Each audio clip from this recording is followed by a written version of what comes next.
ஏன் சபை தூங்கி கொண்டிருக்கிறது அப்படின்னு சொல்லி நீங்க எதிர்பார்த்தீங்கன்னா, அந்நாட்களில் ராஜா வந்து நிற்கிறாரு. சகல தீர்க்கதரிசிகள், சகல ஆசாரியர்கள், சிறியோர் முதல் பெரியோர் வரைக்கும் வந்து நிற்கிறாங்க.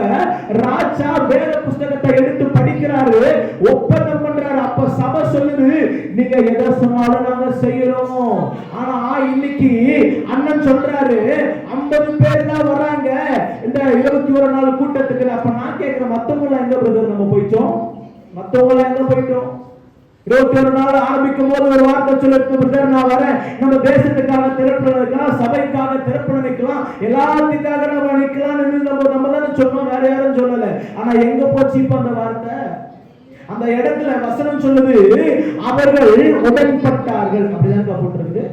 அப்படி உங்க பைபிள் அப்படிதான் போட்டிருக்குது, என் பைபிள் அப்படிதான் போட்டிருக்குது, உங்க பைபிள் அப்படிதான் போட்டிருக்குது. அப்ப உடன்பட்டார்கள். இன்னைக்கு சபை உடன்படணும், சபை ஒரு உடன்படிக்கை செய்யணும். ஒவ்வொரு நாளும் எனக்கு என்னுடைய பங்கு என் சபையில என்ன, என்னுடைய பங்கு என் ஊழியக்காரரோடு என்ன, என்னுடைய பங்கு சபையில் இருக்கிற வாலிப பிள்ளைகளை உயிர்ப்பிச்சு எடுக்கிறதுக்கு என் பங்கு என்னன்னு சொல்லி சபை ஒரு ட்ரீடி செய்யணும், ஒரு ஒப்பந்தம் பண்ணணும். அந்த ஒப்பந்தம் பண்ணிட்டு எழுதி காத்துல விட்டு கூடாது.